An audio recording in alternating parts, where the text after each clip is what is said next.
Good morning, everybody. It's Sunday, March the 11th, April the 11th, and I'm out here in the loft. Wanted to touch on a couple of things I think can help somebody, or I hope it will.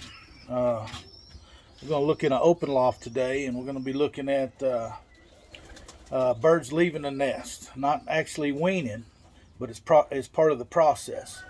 And so, what age do you move them from the nest to the floor?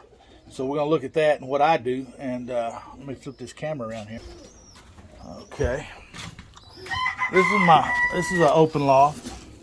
I've already put a couple down on the ground. Y'all can see them little boogers. Let me see if I can zoom in on them.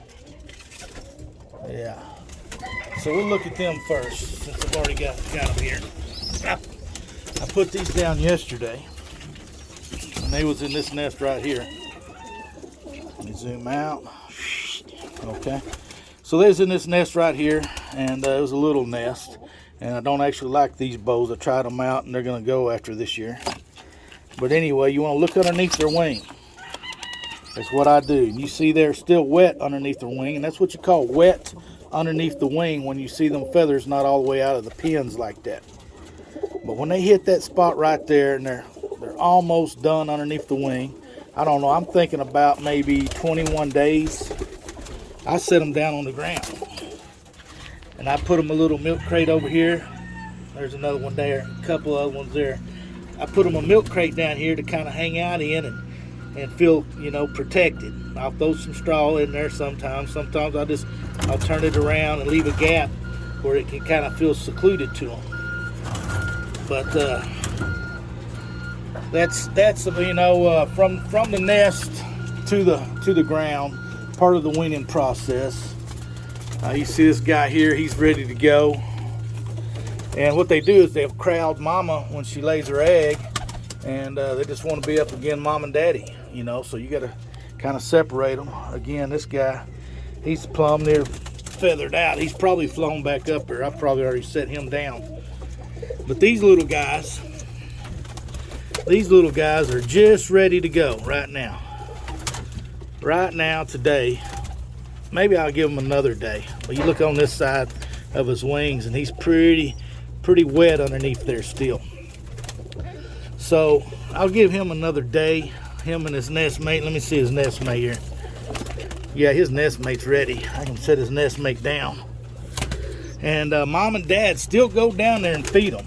Then everybody feeds everybody and takes care of them real good. So they're not neglected. It ain't, hey, it's time for you to start eating. So the next thing I'll do is I'll bring a feed pan in here and a water jug and get them used to eating and drinking on their own. I haven't got it set in here yet, but that's going to happen today. Just a feed pan with some pellets in there. That's what they're used to eating. 16 to 20% laying pellet. I pick them up at Tractor Supply most of the time. The little mini pellet works real good. But okay, so another thing I want to talk about is the poop. I don't clean my loft every day. There's poop build up here, but one thing I want you to see here is that poop is dry. That poop ain't all wet. There's a fresh nest, babies just come out of it, and that's all dry. Here's one here. Babies are still in it. Them little babies, they need a few more days. You can see how wet he is still. He needs a few more days, probably about 3 more days with this little guy. And this little guy needs probably a couple of days. He was probably the first one to come out hatched. But their poop, it's all dry. It's dry because I use these old milk crates, and I have ventilation everywhere. I got ventilation in front of my loft, and I'm up off the ground about a foot and a half, and I got expanded metal floors. So if you're not going to clean regular, you keep that wet stuff out. You don't want wet poop. That creates a foundation for the funguses and viruses. It's nasty. It's the environment for sickness. So if you can't keep them dry, you need to clean them. You don't want to leave wet poop in there. As you see, all this is dry. Good, solid, dry. And I think that helps them, actually. Helps the baby's immune system. See what we got? See, here's one right here. Prime example. Baby wanting to hang out with the parents, and the parents trying to sit on their eggs. So let's take him here and let's look at him. Let's look underneath his wing. And yeah, he's ready to go. He's right at the right age, ready to go. So we'll set him down. I'll set him right down in that little milk crate. And he'll hang out on the bottom or fly back up. I just keep separating them. Once they reach the age where they're not wet underneath, I'm trying to think of where I got one I can show y'all. I don't have one on this side. I'm gonna pause it here, and I'm gonna pick it back up in a minute where I can show y'all one that's ready to wean and be put into the kit box. So be right back. Okay, so here I got a couple that just got weaned off. That one's been 2 days weaned off, and that one was weaned off today. I just took him away from his parents today. So we'll look at him for a second here, and we'll look underneath his wing, and that's the telltale sign, is underneath the wing.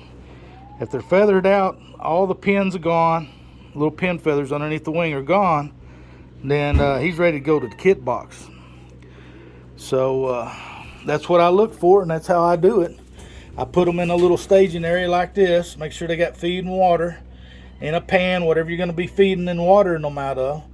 Put it down on the floor with them, make sure they're drinking and eating on their own, and once they do that, they're ready for the kit box and the training pen.